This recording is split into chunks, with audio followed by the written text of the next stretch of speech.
లోక మానవాళి పాప విమోచనం కొరకు మనల్ని పాపం నుండి రక్షించడానికి, అంటే పాపం వల్ల వచ్చే జీతం ఏంటంటే మరణము.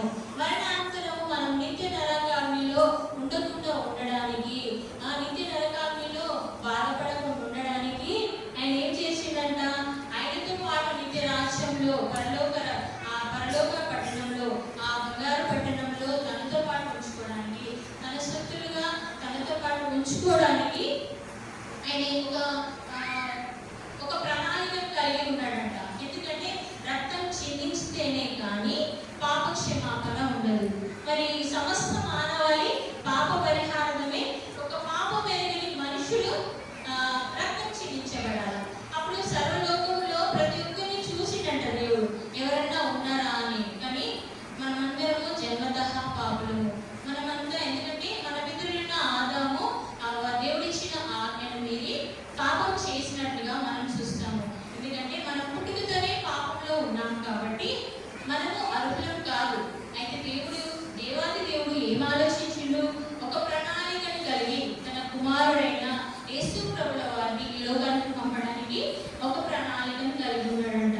అయితే దానివల్ల ఎందుకంటే మనల్ని దేవుడు ఎంతగానో ప్రేమించిండు కాబట్టి, శాశ్వతమైన ప్రేమతో దేవుడు మనల్ని ప్రేమించే దేవుడు కాబట్టి ఆయన అద్వితీయ కుమారుడైన యేసు ప్రభుల వారిని ప్రణాళికగా ఈ లోకంకి పంపిండాలని బైబిల్ గ్రంథంలో మనం చూస్తాము. అంటే రాజుల రాజు, ప్రధాన యాజకుడు యేసుక్రీస్తు మానవుని రక్షణార్థమైన దేవుని నిత్య సంకల్పం నెరవేర్చడం వరకు ప్రత్యేక అభిషేకంతో నరావతారిగా ఈ లోకమందు జన్మించిండు. అంటే క్రీస్తు అనే నామము, క్రీస్తు అంటే ఎవరికి అర్థము? అభిషేక్తుడు. అభిషేక్తుడు అంటే దేవాది దేవుడితోటి అభిషేకించబడి ప్రపంచ మానవాళి పాప పరిహారార్థమై ఆయన ఈ లోకంకి పంపడానికి క్రీస్తుగా అభిషేకించి దేవాది దేవుడు ఈ లోకంకి పంపినట్టుగా మనము గమనిస్తున్నాం అన్నమాట. అయితే యేసు తన అభిషేకం గురించి యెషయా గ్రంథంలో లిఖింపబడ్డ ప్రవచనాలను తన సేవ ప్రారంభ దినాల్లో మనకు తెలిపినట్టుగా మనం చూస్తాం. అది ఎక్కడ అంటే లూకా సువార్త 4వ అధ్యాయము 18-19 వచనాలు చదవాలని మనం చేస్తున్నాం. లూకా సువార్త 4వ అధ్యాయము 18-19 వచనాలు. ప్రభువు ఆత్మ నా మీద ఉన్నది, బీదలకు సువార్త ప్రకటించుటకై ఆయన నన్ను అభిషేకించెను.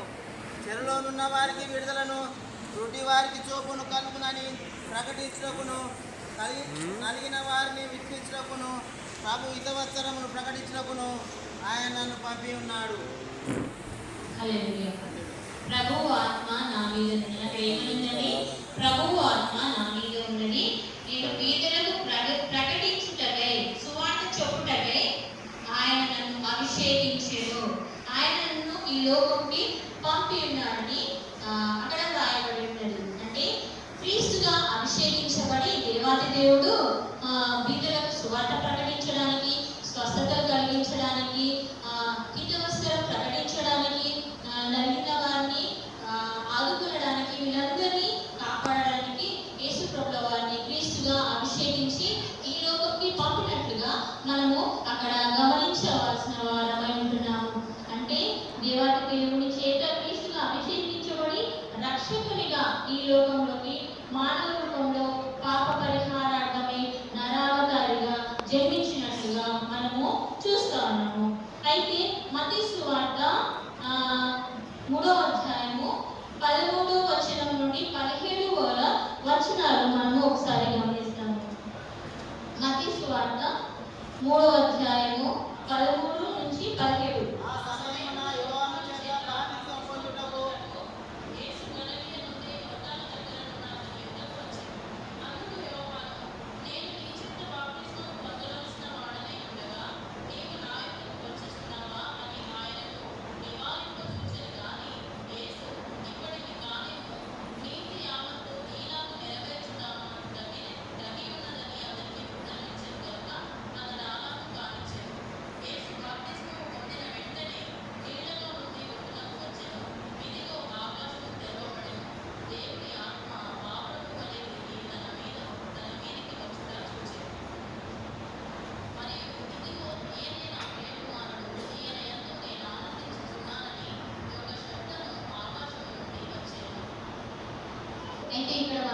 గమనిస్తాము ఈ వాక్య భాగంలో. అంటే యేసు ప్రభు ఈ లోకంలో మానవ రూపంలో జన్మించి మనుషుల దయంలో దేవుని దయంలో ఎదుగుతూ వర్ధిల్లుతూ ఉండగా తన తండ్రి చెప్పిన పని నెరవేర్చే సమయం ఆసన్నమైందన్నమాట. అంటే తన సేవ ప్రారంభ సమయము ఆసన్నమయ్యే ఆ సమయంలో ఏం చేశాడంట? గలిలయలోని యోర్దాను నదిలో యోహాను చేత బాప్తిస్మము పొందినట్టుగా మనము ఇక్కడ చూస్తూ ఉన్నాము. అక్కడ ఏం గమనించినాము? యోహాను చేత యేసు ప్రభుల వారు బాప్తిస్మం పొంది ఒడ్డుకు రాగానే అక్కడ రాయబడింది ఏమనంటే ఆకాశం తెరవబడింది. అక్కడి నుంచి దేవుని ఆత్మ పావురం వలె ఆయన మీదికి వచ్చి రాయినట్టుగా మనం చూస్తూ ఉన్నాము. ఎందుకంటే అప్పుడు ఒక శబ్దం వినబడుతుంది. ఏమని? ఈయన నా ప్రియ కుమారుడు, ఈయన యందు నేను ఆనందించున్నాను అనే శబ్దము వినబడుతుంది. అంటే అక్కడ మనం ఏం గమనించవలసిన వారం వింటున్నామంటే క్రీస్తుగా అభిషేకించబడి సర్వ మానవ పాప పరిహారార్థమే మానవ రూపకంగా ఈ ప్రణాళిక చొప్పున ఈ లోకంకి వచ్చినప్పుడు తన సేవ ప్రారంభ సమయంలో తండ్రి అయిన దేవుడు తన కుమారుని ఆత్మ చేత బలపరిచినట్టుగా మనము చూస్తూ ఉన్నాం అన్నమాట. ఎందుకంటే ఎల్లప్పుడూ దేవాది దేవుడు కుమారుడైన దేవుడికి తన కార్యస్థితిలో తోడుగా ఉన్నట్టు మనము గమనించవచ్చు. మొదటిగా మనం ఏం చూసినామని క్రీస్తుగా దేవుడి కుమారుడు క్రీస్తుగా అభిషేకించబడి ఈ లోకంకు పంపబడినాడు. రెండవది యోహాను చేత బాప్తిస్మం పొంది ఆ దేవుని ఆత్మ చేత బలపరిచినట్టుగా మనము ఈ లోకంలో ఆ వాక్య భాగంలో మనం చూస్తున్నాం అన్నమాట. అయితే మూడవది మనం ఏం గమనించాలంటే సీమోను ఇంట ఆ స్త్రీ అత్తగుడ్డి పగలగొట్టి యేసు ప్రభుల వారి తల మీద పోసి అభిషేకించినట్లు దేవుడు అక్కడ మనకు చెప్పినాడు. ఏమని? ఇక్కడ ఒక మాట రాసి ఉంది. మార్కు సువార్త 14:8 ఈమె తన శక్తి కొలది చేసి నా భూస్థాపన నిమిత్తము నా శరీరంలో ముందుగా అభిషేకించాను. అంటే శిల్వ కార్యం మొదలయ్యే ముందు యేసు ప్రభుల వారిని దైవ ప్రణాళికలో ఈ స్త్రీ ఉన్నది కాబట్టి ఏం చేసిందంట? అత్తగుడిని, అతి విలువైన అత్తగుడిని తీసుకొని వచ్చి తన భూస్థాపన యేసు ప్రభుల వారి భూస్థాపన నిమిత్తమై అభిషేకించినట్లుగా మనం ఇక్కడ చూస్తున్నాము. ఇది దైవ సంకల్పమైన అభిషేకమే అని మనము గమనించవలసిన వారమై ఉంటున్నాం అన్నమాట. పాత నిబంధన పాఠంలో మనం చూసినట్లయితే యెషయా గ్రంథము 50వ అధ్యాయము 4-8 వచనాలు మనము చదువుకున్నాము. అందులో ఏమున్నది? యేసు ప్రభుల వారి యొక్క శ్రమలను మనము అందులో చూస్తున్నాం అన్నమాట. యెషయా 50వ అధ్యాయము 6వ వచనంలో అక్కడ ఏమున్నదంటే కొట్టువానికి నా వీపును అప్పగించుకుని వెంట్రుకలు పెరిగివేయ వారికి నా చెంపలను అప్పగించుకుని ఉమ్మి వేసే వారికి అవమానపరిచే వారికి నా ముఖమును దాచుకోలేదు అని అంటున్నమాట. అయితే అభిషిక్తునిగా ఈ లోకంలో శిలువ శ్రమల గురించి ముందుగానే యెషయా ప్రవక్త ద్వారా ఆ గ్రంథంలో దేవుడు నిర్మించినట్టుగా మనము అక్కడ దేవుడు రాపించినట్టుగా మనం అక్కడ చూస్తున్నాం అన్నమాట. అయితే యేసు ప్రభువు వారిని ఏం చేసినట్ట? ముఖముపై ఉమ్మి వేసినట్ట, అవమానపరిచినట్ట, ఆయనను కొరడాలతో కొట్టినారంట. అంటే ఆ కొరడాలు ఎట్లున్నాయంటే మామూలు కొరడాల లెక్క లేవు. అక్కడ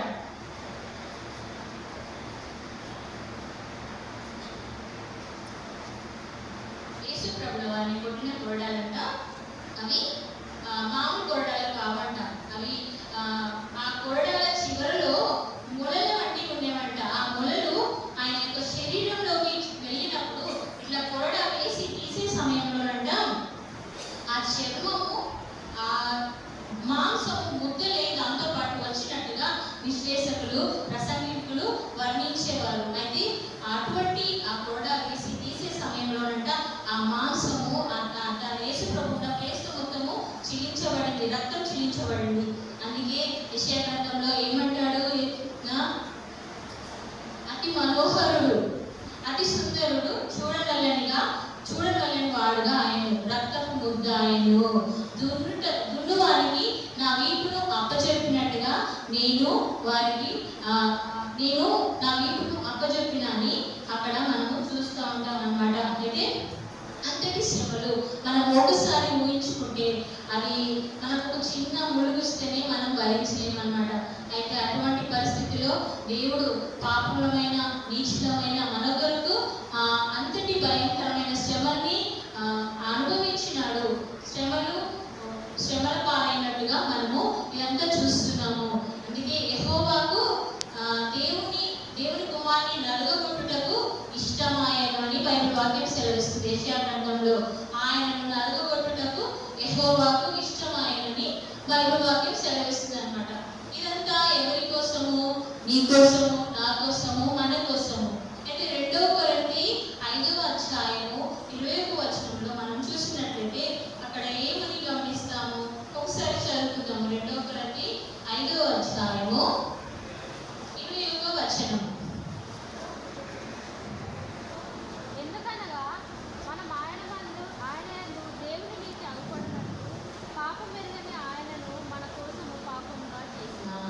ఎంత చక్కటి మాట కదండి. ఎందుకనగా మనం ఆయనందు దేవుని నీతి అయినట్టు పాపం ఎరుగని ఆయనను మన కోసము పాపంగా చేసినాడట. పాపులమైన మన గురించి మనల్ని దేవుని నీతి అవ్వడానికి మనము నీతిమంతులుగా తీర్చడానికంట పాపం ఎరుగని ఆయనను యేసు ప్రభువుని పాపంగా ఎంచిండు. అంటే ఈ యొక్క శిలువ మరణము మనము గమనించినట్లయితే మన పట్ల దేవునికి ఉన్న ఆ ప్రేమను సూచిస్తుంది అనమాట. ఎందుకంటే ఎంతగానో శాశ్వతమైన ప్రేమతో మనల్ని దేవుడు ప్రేమిస్తున్నాడు కాబట్టి ఆయనను మరణానికి అప్పగించి పాప విముక్తులుగా మనల్ని చేసిండు. మన పాప శిక్షను భరించిండు. ఆయన రక్తం చిందించి మనల్ని వెలపెట్టి కొని ఉన్నాడు అనమాట. అయితే ఇది ఎందుకంటే ఆయన సొత్తులుగా చేసుకొని ఆయన రక్షణ భాగ్యాన్ని ఆయనతో పాటు పరలోక రాజ్యంలో ఉండుటకు అంతటి భాగ్యాన్ని మనకు కలిగించడానికి కుమారుడైన యేసు ప్రభుని లోకంలోకి పంపించి మరణానికి అప్పగించినట్లుగా మనము చూస్తూ ఉన్నాము. అయితే అదే విధంగా హెబ్రీయులకు రాసిన పత్రికలో 5వ అధ్యాయము 5 నుంచి 10 వచనంలో మనం చదువుకున్నాము. అయితే 5వ అధ్యాయము 10వ వచనంలో మనం చూసినట్లయితే అక్కడ ఏమైంది? మెల్కీసెదెకు క్రమములో చేరిన ప్రధాన యాజకుడు అని రాయబడింది. అయితే ఈ మెల్కీసెదెకు ఎవరు అని మనము చూసినట్లయితే ఒకసారి మనం చూద్దాం. మరి ఎవరు అన్నది ఆదికాండము 14వ అధ్యాయము 18వ వచనము ఒకసారి చదువుకొని మిమ్మల్ని కోరుకుంటున్నాను. ఆదికాండము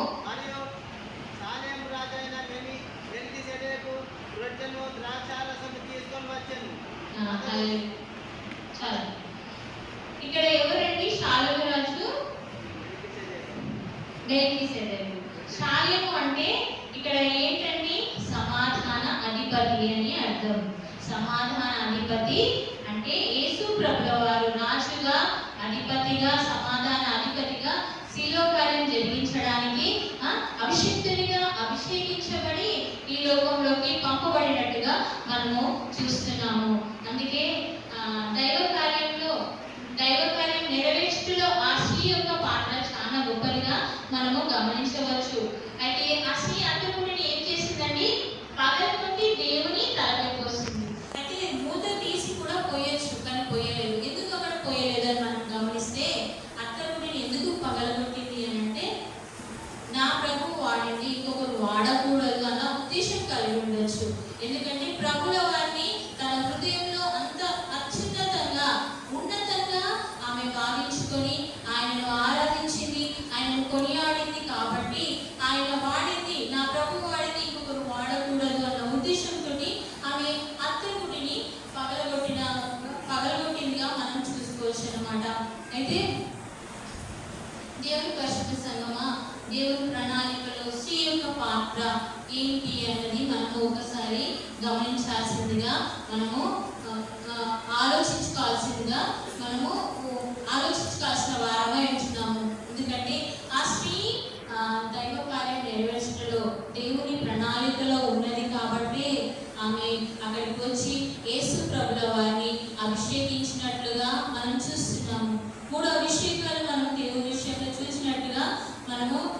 గమనించాలి. ఒకటి అభిషిక్తునిగా దేవుని చేత అభిషేకించబడి ఈ లోకంకి పంపబడినాడు. రెండవది మనం గమనించాల్సింది ఏంటంటే ఆయన తన తండ్రి అప్పగించిన పనిని మొదలుపెట్టే సమయంలో ఆ సమయంలో దేవుని ఆత్మ చేత బలపరచబడినట్టుగా మనము యోహాను సువార్తలో చూస్తున్నాము. ఇంకొకటి ఇక్కడ శిలువ కార్యానికి అప్పచెప్పే ముందు యేసు ప్రభుల వారిని ఈ స్త్రీ ఏం చేసింది? ప్రశస్తమైన అతి శ్రేష్టమైన అత్తరును పోసి అభిషేకించినట్టుగా మనము ఇక్కడ గమనిస్తున్నాము. అయితే స్త్రీలముగా మనము మన పాత్ర దేవుని పనిలో మనము ఏంటనేది మనము ఒకసారి గమనించుకోవాల్సిన వారమై ఉంటున్నాము. దైవ సంకల్ప నెరవేర్పులో స్త్రీ ఎన్నుకున్న విధం, ఆ స్త్రీని ఎన్నుకున్న విధము చాలా చెప్పలేదు. ఎందుకంటే ఆ ఊరికి అందరికీ రాదు. అది ఒక తన ప్రణాళికలో, దేవదేవుని ప్రణాళికలో ఆ స్త్రీ ఉన్నది కాబట్టి శిలువ మరణానికి అప్పగించే ముందు యేసు ప్రభుల వారిని అభిషేకించినట్లుగా మనము చూస్తా ఉన్నాము. అయితే ప్రియులారా, మనం స్త్రీగా ఈ లోకంలో దేవుని పనిని నెరవేర్చుటలో ఆయన మనకి అప్పగించిన కార్యంలో మన పాత్ర ఏంటి అన్నది మనల్ని మనము పరిశీలించుకోవాలా. ఎందుకంటే ఒక కుటుంబం కట్టబడాలన్నా ఒక స్త్రీయే కారణము, ఒక కుటుంబం నిలబడాలన్నా స్త్రీయే కారణము. ఎందుకంటే ఒక స్త్రీ తన కన్నీటి ప్రార్థన వల్ల ఆ కుటుంబ వ్యవస్థ, అంటే ఆ కుటుంబంలో సకల సమృద్ధి ఉంటుంది, ఫలభరితమైన జీవితం ఉంటుంది, అంతేకాకుండా సకల ఐశ్వర్యాలు ఉంటాయి. ఆ దానికి కారణము ఆ స్త్రీ యొక్క కన్నీటి ప్రార్థనే. అయితే మనం ఎందరో గొప్ప వ్యక్తులే చూస్తాం. ఏమని అంటే వాళ్ళు ఏమంటారంటే, నా తల్లి కన్నీటి ప్రార్థన వలనే నేను ఈ స్థితిలో ఉన్నాను, నా తల్లి కన్నీటి ప్రార్థన ప్రవాహంలోనే నేను ఇంత స్థితికి కొట్టుకొని వచ్చి ఉన్నాను అని చాలా మంది ఏమంటారంటే వాళ్ళ సాక్ష్యాన్ని చెప్తున్నట్టుగా మనము గమనిస్తాము. అంటే మనము మన జీవితంలో కూడా అలాంటి కన్నీటి ప్రార్థన కలిగి ఉన్నామా? కన్నీటి ప్రార్థన మోకాల జీవితం మనం కలిగి ఉంటే మన కుటుంబాలు ఆశీర్వాదకరంగా ఉంటాయని బైబిల్ వాక్యం సెలవిస్తుంది.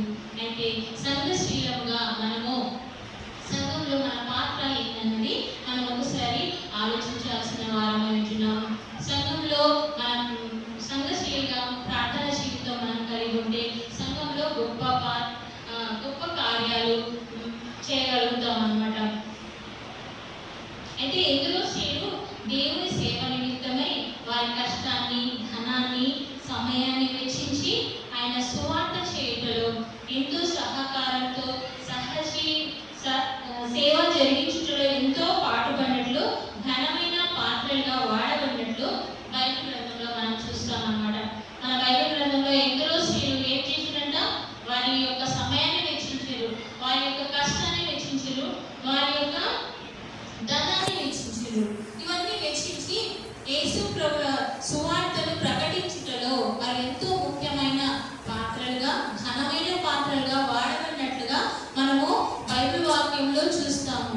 అయితే మనము ఈ శ్రమల ధ్యాన కాలంలో మనల్ని పరిశీలించుకోవాల్సిన సమయం అన్నమాట. అయితే కుటుంబంలో స్త్రీగా మన పాత్ర ఏంటి? సంఘంలో స్త్రీలుగా ఆయనను ప్రకటించడంలో మన పాత్ర ఏంటి? అంతేకాకుండా సమాజంలో స్త్రీలుగా ఆయనను ప్రకటించడం మన పాత్ర ఏంటి అన్నది మనమైతే ఒకసారి ఆలోచించుకోవాలా. ఎందుకంటే ఆ స్త్రీ అయితే యేసు ప్రభుల వారిని మనసు నిండా నింపుకున్నది. మనసు నిండా నింపుకొని ఆయనను ఒకటే, ఆయన కొనియాడాలా, ఆయన ఘనపరచాలా, ఆయన అత్యున్నతంగా చూడాలని అత్తరును పోసి ఆయన అభిషేకించింది. ఒక వ్యక్తిని అభిషేకించడం అంటే ఆ మనిషిని అత్యున్నతంగా తన ఉద్దేశంలో చూడడము, అటువంటి కార్యం అక్కడ ఆమె చేసింది. కాబట్టి మనం కూడా మన జీవితంలో అలాంటి మన ఎక్స్పీరియన్స్ కలిగి ఉన్నామా, అనుభవం కలిగి ఉన్నామని మనం ఒకసారి మనల్ని మనము పరీక్షించుకోవాల్సిన వారమై ఉంటున్నాము. అయితే ఈ లోకంలో స్త్రీలుగా మనము బలహీనమని అనుకోకుండా ఆయన పని చేయుటకు ఎన్ని శోధనలు వచ్చినా, ఎటువంటి శోధనలు వచ్చినా మనం అంటే ఏం చేయాలంట? బైబిల్ సామెతలు 3వ అధ్యాయము 6వ వచనము ఒకసారి చదవాలని కోరుకుంటున్నాను. సామెతలు 3వ అధ్యాయము 6వ వచనం. ఈ ప్రవర్తన అంతటి యందు ఆయన అధికారమునకు ఒప్పుకొను అప్పుడు ఆయన నీ త్రోవలను సరళం చేయును. నేను జ్ఞానిని కాదా అని నువ్వు అనుకొనవద్దు. యెహోవా యందు భయభక్తులు కలిగి చెడుతనం విడిచి చెట్టుము. అయితే ఇక్కడ బైబిల్ వాక్యం ఏం సెలవిస్తుందండి? నీ ప్రవర్తన అంతటి యందు ఆయన అధికారంకు ఒప్పుకోవాలంటున్నాను. మనం బలహీనులమే, ఎన్నో శోధనలు మనకు ఎదురైతాయి. కానీ ఎప్పుడైతే మనము ఆయన మంటి పెట్టుకోవడానికి ఆయనతో మనల్ని మనము ఆయనకు అప్పగించుకోవాలంట. మన ప్రవర్తనను ఆయన అధికారం ఒప్పుకుంటే ఖచ్చితంగా ఆయన ఏం చేస్తాడంట, అలా మనం ఒప్పుకుంటే స్త్రీలుగా ఈ లోకంలో దేవుని అంటి పెట్టుకొని జీవించుటలో, ఆయన సువార్త ప్రకటించుటలో, ఆయనకు సాక్షులమే జీవించుటలో దేవుడు ఎల్లప్పుడూ తన తోడునిస్తాడంట, తన సహకారాన్ని ఇస్తాడు. మనకి ఘనమైన పాత్రలుగా సంఘంలో వాడుకుంటాడంట. అంటే మనల్ని మనము ఎప్పుడైతే ఆయన అధికారం ఒప్పుకుంటామో, శోధనలు జయించడం కానీ ఈ లోక పరిస్థితులను జయించడము మన వల్ల కాదు, మనం మానవులం కాబట్టి ఎప్పుడైతే మనం దేవుని ఆయన అధికారం ఒప్పుకుంటామో ఖచ్చితంగా ఆయన యొక్క సహకారము, ఆయన తోడు ఇచ్చి మనల్ని ఘనమైన పాత్రలుగా వాడుకుంటాడని దేవుని వాక్యం సెలవిస్తుంది. అయితే ఈ శ్రమల ధ్యాన కాలంలో శిలువపై ఆయన త్యాగమును, ఆయన యొక్క ప్రేమను మనము ధ్యానించినాము. ఇంత ధన్యకరమైన సమయము మన జీవితంలో దేవుడు ఇచ్చిందంటే మరి ఒకసారి నిజంగా ఇది ధన్యకరమైన జీవితమే. ఆయన శ్రమలను ధ్యానించడము, ఆ ప్రేమను మనము తలపోయడము, అది మన జీవితంలో చాలా గొప్ప ధన్యకరమైన జీవితం. ఎందుకంటే దేవుని మనం దేవుడుగా కలిగి ఉండడమే మనము ధన్యులము. యెహోవా దేవుడుగా కలిగిన జనులు ఎవరన్నా ధన్యులు. కాబట్టి ఇటువంటి ధన్యకరమైన జీవితం ఆయన మన గురించి ప్రేమ చూపించి ఆయన శిలువ మరణాన్ని మనం ధ్యానించే వరంగా ఈ సమయాన్ని, ధన్యకరమైన సమయాన్ని మనకి ఇచ్చింది. కాబట్టి అయితే ఇంకా మనలో ఆయనకు అయిష్టమైంది ఏమైనా ఉన్నదా అని మనం ఒకసారి పరీక్ష చేసుకోవాలా. ఎందుకంటే ఆయనతో అంటుకట్టబడడానికి ఏవైనా పరిస్థితులు, అంటే ఆయనకు దూరంగా పరిచి ఏ పరిస్థితి అయినా, పాపమైనా మనలో ఉన్నదా అని మనం ఒకసారి గమనించుకొని వాటిని సరి చేసుకోవాలని బైబిల్ వాక్యము సెలవిస్తుందండి. మనం సరి చేసుకునే వారంగా ఉండాలి. అయితే మన స్త్రీలే కాదండి, ఇక్కడ చేరుకున్న ప్రతి ఒక్కరూ ఆయనను హత్తుకొని ఆయనను అంటి పెట్టుకుని జీవించలాగున, ఆయన కొరకు జీవించలాగున మనమందరము ఆయనకు ఇష్టమైన జీవితం, సాక్షాత్మైన జీవితం, వాక్యాన్ని అనుసరించే జీవితము మన జీవితంలో మనం కలిగి ఉన్నామా లేదా అన్నది మనము ఒకసారి జ్ఞాపకం చేసుకొని మన జీవితాలను మనము సరి చేసుకుందాము. అయితే స్త్రీలమే కాకుండా ఇక్కడ చేరుకున్న ప్రతి ఒక్కరము ఆయనకు ఈ లోకంలో సాక్షాత్మైన జీవితంగా ఆయనను మట్టి పెట్టుకుని మనసు నిండా ఆయనను నింపుకొని ఆయనని ఆ స్త్రీ అయితే ఎలాగా ఆయనను కొనియాడిందో అలాగా మనమందరము ఆయనను స్తుతించుటలో, ఆయనను ఆరాధించుటలో, ఆయనను మహిమపరచుటలో ముందుండుటకు ఆయన కృపను మనం దయచేయాలని మనం ప్రార్థన చేయాలా. ఆ ప్రార్థన వల్లే మనము ఆయన దగ్గరగా జీవిస్తామన్నమాట. అయితే ఇక్కడ చేరుకున్న మనమందరము ఆ గొప్ప యొక్క ఆయనను అంటి పెట్టుకొని జీవించలాగున, ఆయన యొక్క కృపను మనం పొందలాగున, వాక్యాన్ని అనుసరించే జీవితం అంటే ఆయన సాక్షాత్మైన జీవితము.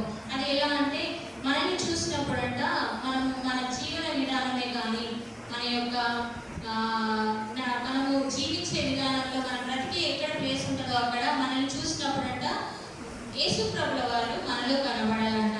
అలాంటి సాక్షాత్మైన జీవితము మనము ఈ లోకంలో జీవించుటకు ఇక్కడ చేరుకున్న వాక్యానుసారమైన జీవితము, సాక్షాత్మైన జీవితము, దేవునికి ఇష్టమైన బిడ్డలుగా ఈ లోకంలో వెలుగొందుటకు ఇక్కడ చేరుకున్న మనందరము పొందులాగున ఆయన యొక్క మహాభాగ్యము, ఆయన యొక్క కృప, మహదైశ్వర్యములు ఇక్కడ చేరిన మనందరికీ దయచేయను గాక.